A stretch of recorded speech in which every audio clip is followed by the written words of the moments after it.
Hello बच्चों, let's read the question. So the question says go through sectional view of mitochondria showing the different parts and identify the structures A to E. Mitochondria का diagram दे रखा है, इसमें A to E labelling हमें identify करनी है. So the key concept required in this question is structure of mitochondria. Structure of mitochondria. Okay हम पता है जो माइटोकॉन्ड्रिया का स्ट्रक्चर है वो कैसा होता है. माइटोकॉन्ड्रिया का structure is a double membrane bound. It is double membrane bound. Okay, double membrane bound structure होता है. दो मेम्ब्रेन्स होती हैं, outer membrane and inner membrane. Outer membrane continuous होती है, लेकिन इनर मेम्ब्रेन में क्या होती है, इनर मेम्ब्रेन में इनफोल्डिंग्स होती हैं. इनफोल्डिंग्स प्रेजेंट होती हैं और इन इनफोल्डिंग्स को हम क्या कहते हैं, these infoldings are known as the cristae. Infoldings हम क्रिस्टे कहते हैं. ओके, और दोनों मेम्ब्रेन के बीच में एक स्पेस होता है जिसको हम इंटर मेम्ब्रेन स्पेस बोलते हैं. ओके, सो हमें इतना सा पता है. So now let's see the diagram what we can recognise.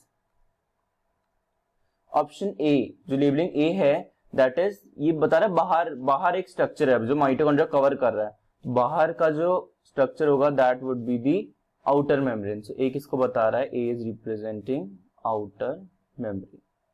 ये हमें पता चल गया. ओके, बाहर वाली मेम्ब्रेन को बता रहा है A, that is outer membrane. B क्या बता रहा है, आउटर मेम्ब्रेन के अंदर एक मेम्ब्रेन है. This is a membranous structure. अंदर एक मेम्ब्रेन, ऐसी कोई मेम्ब्रेन है.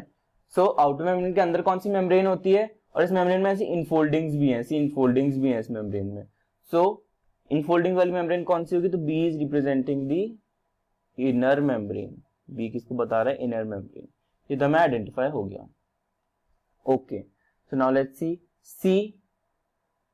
सी किसको बता रहा है, C is the inside of the inner membrane. Inside of the inner membrane के अंदर, इनर मेम्ब्रेन के अंदर तो मैट्रिक्स होगा माइटोकॉन्ड्रिया का.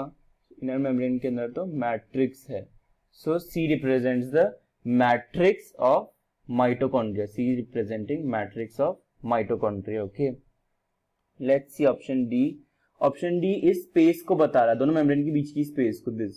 this whole space like this, ये जो स्पेस है दोनों मेम्ब्रेन के बीच की, उस स्पेस को ऑप्शन डी सिग्निफाई कर रहा है.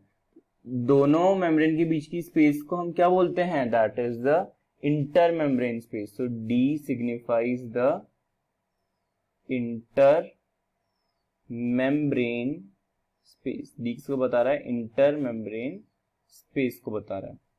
And last option E, labelling E किसको बता रही है, ये ऐसी इनफोल्डिंग, इनर मेम्ब्रेन की इनफोल्डिंग जो है इसको डिनोट करिए ई. हमें पता है इनर मेम्ब्रेन की इनफोल्डिंग को हम क्या कहते हैं, it is the cristae.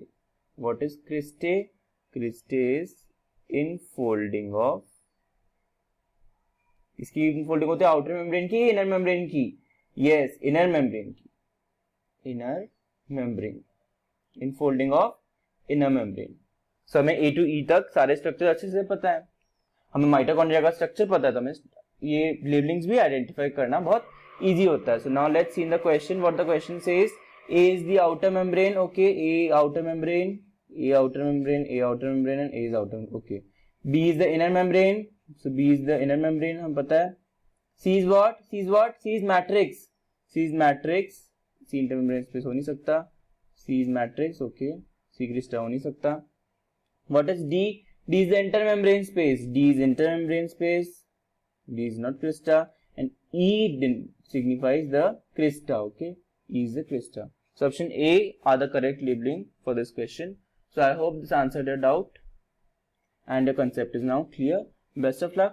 Thank you.